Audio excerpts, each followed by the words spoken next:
علمتنا إنك أنت العليم الحكيم. I know you're all here for Umar Sulaiman. I'm here for Umar Sulaiman too. But 15 minutes inshallah and we'll be done together. As was mentioned, I actually have been looking for the answer to this question for the past couple months. And it's that a lot of people on the outside look at you thinking that you're something. You know, you're a youth director, you're a pharmacy student. I'm sure many of you are MSA members, you lead things in your masjid, you're in Islamic organizations, you just graduated from college and now you're a doctor, or you're an engineer, or you're a teacher. You just grew a beard and now people are calling you sheikh. You just wore the hijab and people are calling you sheikha. And you know, sometimes it's kind of hard to reconcile the fact that all of these people are looking at me thinking that I am something, attributing the status to me, you know, thinking in their mind that I am superhuman, or thinking in their mind that I'm angelic, or thinking that I'm better than them. And the question comes, well, what happens when the people see something of me, but when I look at myself in the mirror, I see someone completely different? What happens when the person that people see is not who I actually believe that I am? And how do we reconcile between that? So I hope that this is a struggle that I'm not the only one facing. Does anyone kind of feel me on this? All right, alhamdulillah, that's good. I actually have a story that kind of just goes along with this. One of my halqa students actually came up to me the other day, actually this was a couple months ago, and she was like, so Shireen, like when you go home, like do you just eat dates and drink zamzam? And I was like, no, homegirl, I eat cereal in the morning, and I eat burgers for lunch, and I eat kushari for dinner, you know, I'm normal. You know, just because I'm at the masjid doesn't mean that I eat something different or I breathe a different type of oxygen than you do. And unfortunately, you know, when we work in these types of organizations or in our masjid, people start to look at you and think that you truly are not human, or that there's, you know, something superhuman about you. So that's kind of the thing that I want to address today is what do we do when we feel like the person in the mirror is different than the person that everyone else sees? So subhanAllah, you know, something that we have to do is first try to understand whether those people are two different people.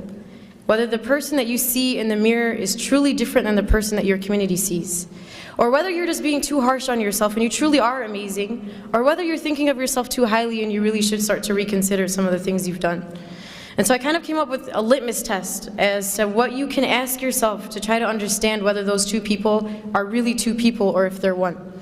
And the first question that you can ask yourself is, and I want you guys to think about this, if I were to go up to someone in your community whom you work with, or if I were to go up to someone, you know, on your shura in the MSA, or someone in your masjid that you work with, or someone that you've mentored in a halaqah, or someone that you work with at work, you know, your co-resident, or whatever it may be, and I were to ask them, you know, tell me about Shireen. Like, what is Shireen like? What does Shireen, when you're with Shireen, how do you feel? When these people are with you, how do they feel when you're around them?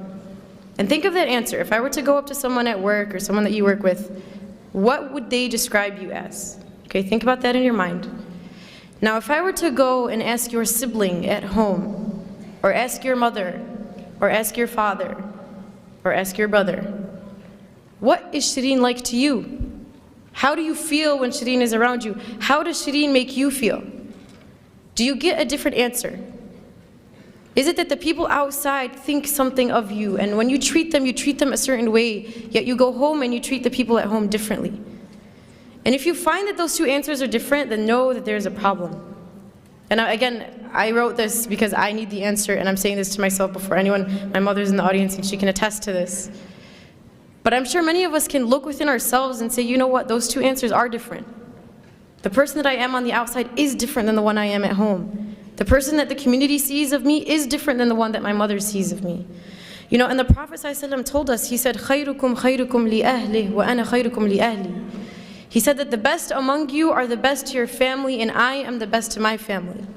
Why does the hadith not say, خَيْرُكُمْ خَيْرُكُمْ, the best of you are the best to your communities?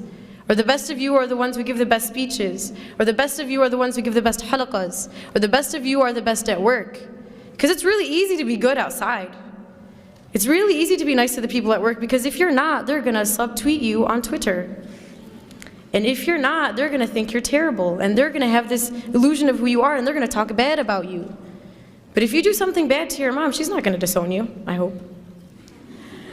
You know, if you're disrespecting your sister, she's still going to be your sister.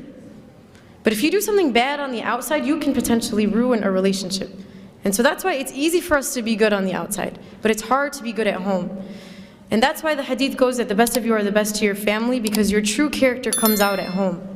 when you've had a long day at work or a long day at school, you face a lot of difficulties, a lot of struggle, you've had a hard day, and you've tucked it in so no one sees it of you, no one sees the flaws, no one sees the weaknesses.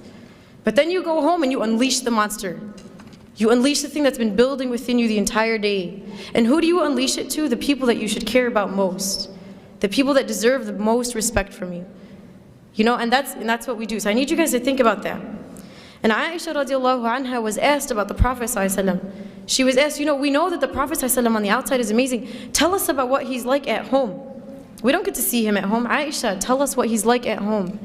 And her response was profound, not just in the way that she described the Prophet, but the fact that it came from her.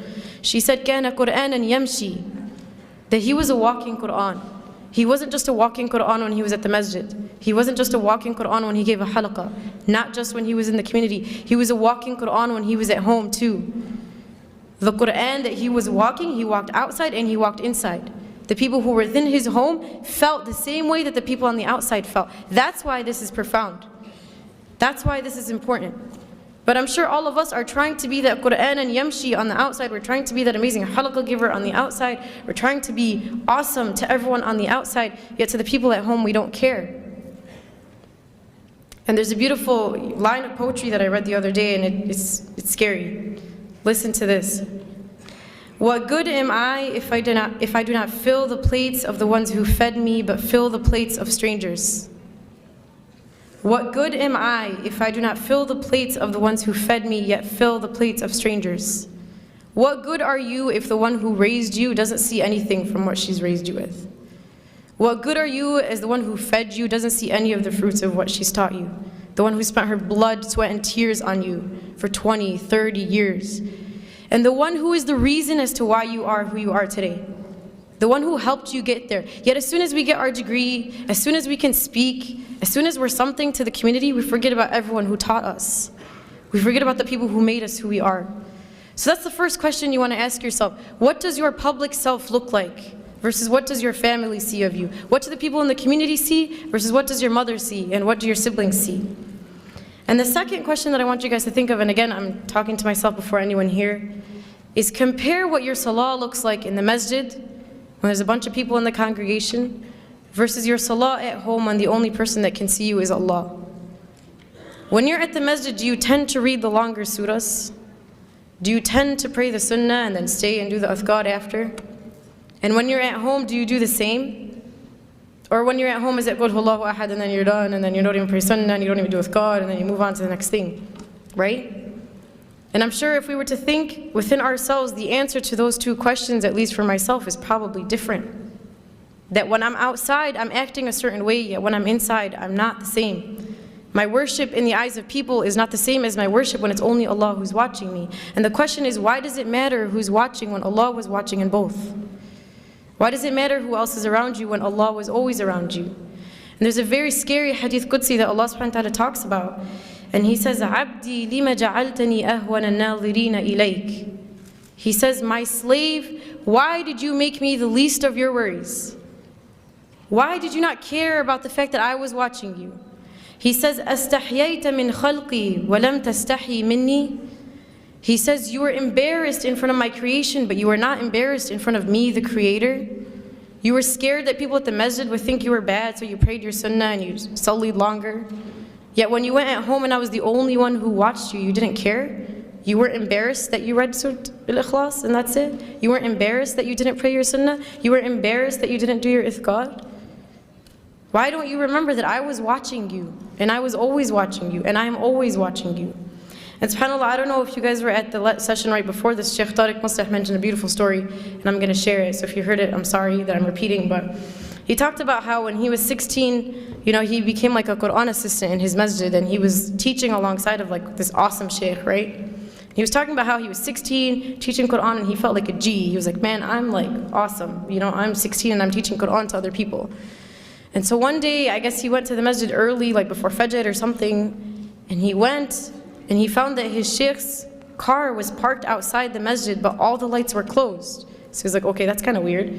And he mentioned that, you know, he had to go make wudu, So he walks into the bathroom only to find that his scholar, his teacher, one who was taught by many righteous, amazing scholars before him, was on his knees cleaning the toilet of the masjid.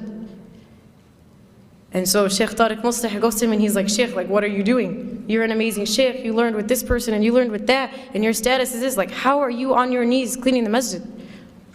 And his response was profound. He says, this is the work that the one who sees always sees. This is the work that when no one else saw you, Allah saw it. Because what we do is we love to be the one with the microphone, we love to be the one who everyone can attribute things to, we love to be the one with the title. You know, I love to be quoted, I love for people to know who I am. Yet Allah subhanahu wa ta'ala sees the things that no one else sees. The things that you thought no one saw. When you did the dishes and your mom didn't tell you thank you, Allah saw that. You know, when you picked something off the floor and no one saw it, Allah saw that. The reason why we do things in the community is because we love that recognition. We love for people to pat us on the back and say good job. We love the volunteer appreciation dinner. We love that. But realize you're not always going to get it, and sometimes it's better for you that only Allah subhanahu wa ta'ala saw it. And it could be that that deed that you did in secret that no one saw besides Allah is the reason why you enter Jannah. And everything that you've done in the public, everything that people saw, everything that was out in the open, was stuff that you did for the wrong reasons, and you never know, that may not even count for you. So this is kind of our thought process in understanding whether or not we have this problem. Now once you find out you have the problem, what do I do? What's the solution? So a couple things I was thinking about is if you feel like people are holding you up to this standard, you know, you are this and this and this, and you have this title and this title and this title, and you're amazing. Challenge yourself to live up to that standard that people are holding you to. You know, if you go home and you say, man, people think I'm great, but I'm actually not, try to actually be great. And it's not for the people.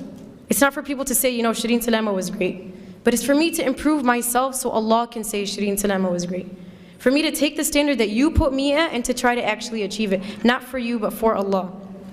And the second thing is that for every public deed that you do in the eyes of people, that you double that in your private life, in your private ibadah. That man, if you prayed in the masjid, try to pray at home when no one else can see you besides Allah. Try to wake up when everyone's asleep, in the dark, just you and Allah, create that relationship.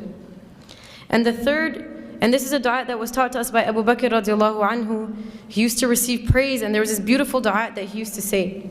And it goes, Allahumma ighfir li ma la ya'lamoon, waj'alni khayran mimma yadhunnun.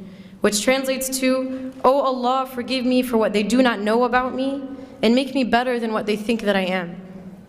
Because it's funny, we like to cover up the fact that all of us have a hidden past.